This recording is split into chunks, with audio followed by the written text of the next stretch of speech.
Happy Canada Day. Hopefully you guys have some great plans, but start the day off with a great workout, okay? Before we get to the workout, remember today guys, the Canada Day special workout is at 9:30, so we hope to see you guys tuning in into the workout to start your day before any festivities that you may have planned today, okay? Have a great day, but I'm going to pass it over to Yash for the workout, so you have a great workout today. All right, guys. So today's kind of approach, we got kind of two workouts here, but both in the workout itself and then in the afterburner. So in the workout, guys, we got an AMRAP 15, 10 push press, 20 pistol squats or single-legged squats, and then 60 double unders. So I want to keep that pace going up in this one. I would say probably 2 minutes, 2.5 minutes per round in this AMRAP 15 here. Pistols are probably going to be slowing down most of you, or might be that push press depending on that weight that you go today. But make sure you're keeping the movements continuous throughout. If you need to break those push presses up maybe once, that's all good. But if you're breaking up way too many times, let's say like 2 or 3 times, probably gotten too heavy. So at most one break. So going a 6 and a 4 if you're, for example, going 155 or something like that for the weights today. Pistol squats, use reverse lunges, weighted reverse lunges, curtsy lunges, any kind of progression that you already have, keep working on that, keep it going. 60 double unders, you guys can go single skips again here, or you guys can go with those running skips that we've been mentioning before to work on that coordination of your skipping there. So great workout there. Again, make sure you keep that pace up continuously throughout the 15 minutes. I'm going to pass it over to Eddie for the afterburner. As Yash mentioned, kind of a double workout. That one there is, you're kind of working, grinding it. Because on the afterburner, you're leaving it all behind, okay? And I say leaving it all behind, especially in that core section, guys. Getting you guys ready for any treats or goodies that you may be indulging in with today. You're doing it alternating Tabata, so it means 20 seconds of work, 10-second transition, which is your rest to get to transition to that hollow rock. Doing both movements from the floor, so there's not much movement to transition. So, like I said, it is a 10-second transition and rest. When the next 20 seconds starts, you go into the hollow rocks. After 20 seconds, 10-second rest, come back to the leg lifts. Okay, it's about as 4 rounds. So you'll be doing, sorry, it's 8 rounds. It's we're going for about 4 minutes per movement. So from there, guys, you're alternating. You're going to be feeling from with those 2 movements a lot in your core. Okay, so have fun with that one. This is the one that you might get you rolling around, feeling extra tender after you've grinded it out in that workout. Okay, so enjoy this one. We'll see you next in the warm up in next few segments in the video. Okay guys, today's warm-up is 3 rounds. We're starting off with 5 inchworm walkouts. So for that inchworm, just remember, try to keep the back of the legs nice and straight so you can feel that stretch in the hamstrings. You can round your back, that's totally fine. We're gonna walk out that inchworm. If you can keep going further and further, head through that window, rib cage in, squeeze your butt, hold it for a second at the bottom, and then walk it back out. So at the top, you're feeling that stretch in the hamstrings, you're warming up the shoulders by walking out, and we're even getting into that core tensioning as you walk the hands a little bit further from the body. Once you're done that, we're gonna go for 10 seated leg lifts. For the seated leg lift, we're just gonna sit down on the floor. You can bring your hands to start a little bit further backwards, get that back and chest up tall, pull that rib cage down so you feel those abs, and you're just gonna raise both legs as high as you can for 10 reps. This exercise is going to target your core and your hip flexors, so that little muscle at the top of your hip, top of your quad there, you're gonna feel that firing up as you go. If you wanna make it a little bit harder, you can bring your hands further forward. That makes it a lot harder to try to get those legs up as high. Play around with it. You can start with the hands a little bit further back. To make it even easier if you need to, you can bring your hands all the way back and build on those lifts. Once you're done that, we're gonna go for 10 shoot throughs. So in a shoot through, for now, I'm gonna show you guys using parallettes here, which is what we use at the gym for these. If you're at home and you don't have parallettes, a lot of you might not, you can use 2 chairs, so just hands on top of the chairs, 2 boxes, anything that you have lifted off the ground will do. So for that shoot through, we're starting off at the top of the push-up. So you see that rib cage is in, back's nice and flat. You're gonna tuck the knees in, bring your legs through, and then I'm gonna tuck the knees back in and push back to that start position. So we're going for 10 of those. No push-up or dip at the beginning or end. After you've done that, we're going for a 20-second bottom of squat hold. So for some of you guys, it might be great for you to even use a post for this one or a door jamb. For some of you guys, you don't need that.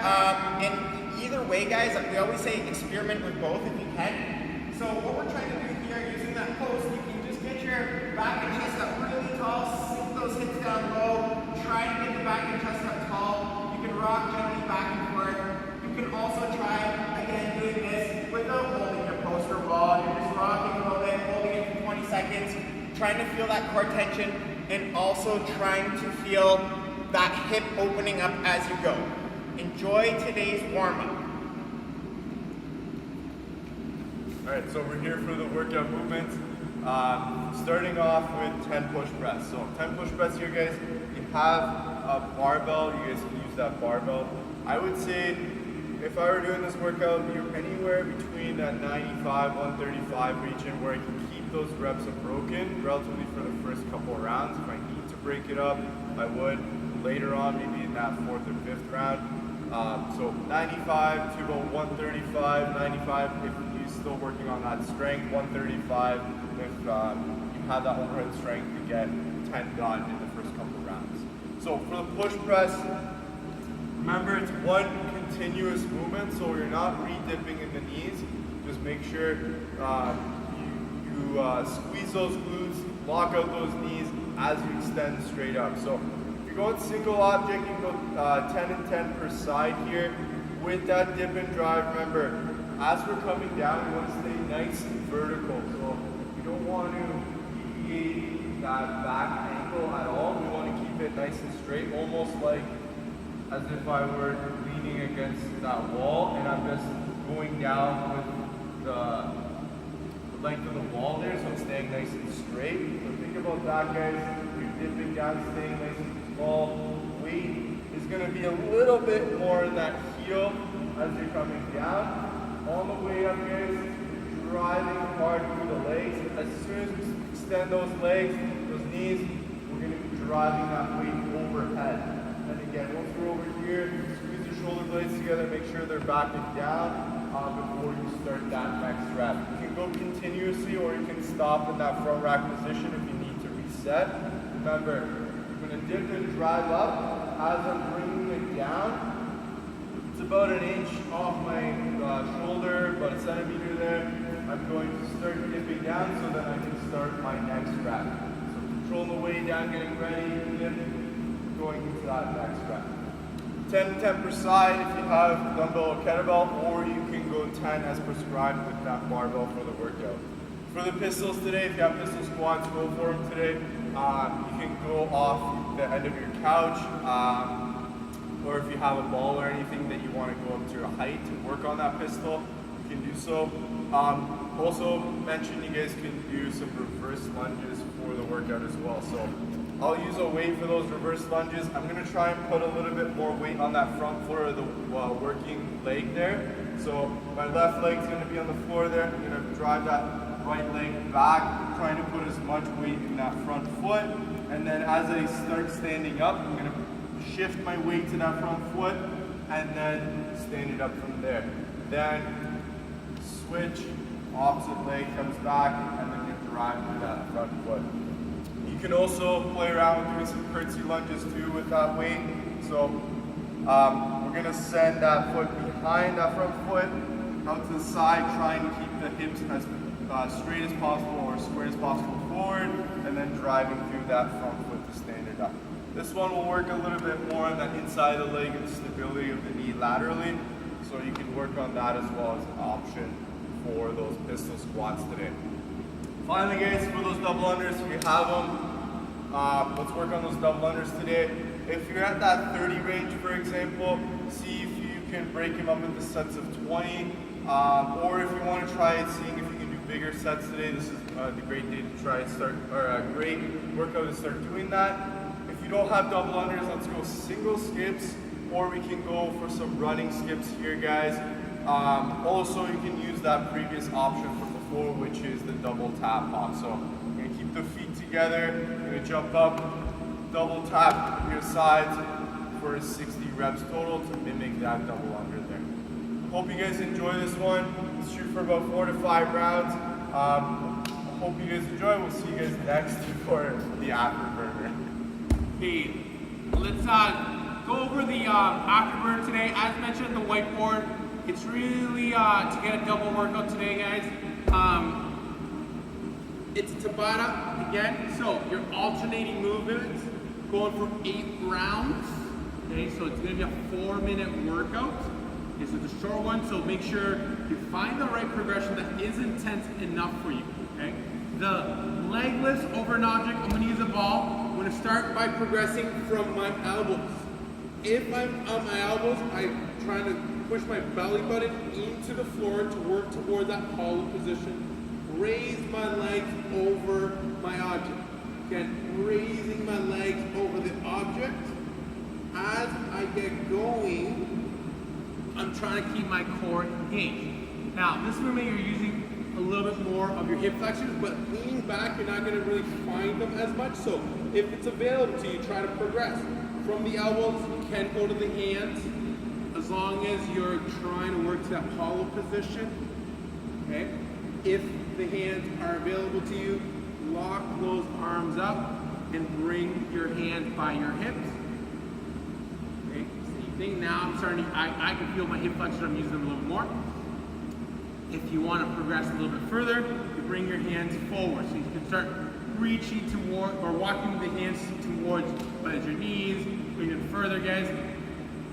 Big thing I find is I try to push into the floor as I'm kind of turning my palms into the floor. So I turn my palms into the floor, I push my belly button into the back, so I'm getting that hollow position. From there, I'm gonna go side to side. Common movement is to go on the tip, the fingertips. That's fine, but if possible, work towards on the flats. Okay. 20 seconds of that. Then after the 20 seconds, your hollow rock. You are going to rock back and forth. So finding the right progression again. I'm going to get you guys starting off in that dead bug position, but your shoulders are off the floor. You can grab your legs. Try not to kick your legs like I just did, so it's not a kick. Okay, think about flexing your abs, relax. Flex your abs, relax. Flex, relax. So that's what creates the rocking. If that's available, if that's possible and manageable for you, let go of your legs. And then the next progression is, can I lower my legs to the right height without swinging my legs? If your legs are fairly low, you can go to the side. Okay? If you want to go overhead, you can. Once it's overhead, you can use the tension in your shoulders to rock faster by really pushing down to the floor with your arms, which creates a little momentum. Keep those arms straight though. So you're doing 20 seconds of your hollow rocks before you start round number 2. It's 8 rounds total, so 4 minutes of work today for that afterburner. Have fun with this one. It's gonna warm up that midsection, get you guys going for the day, okay? See you tomorrow in the workout.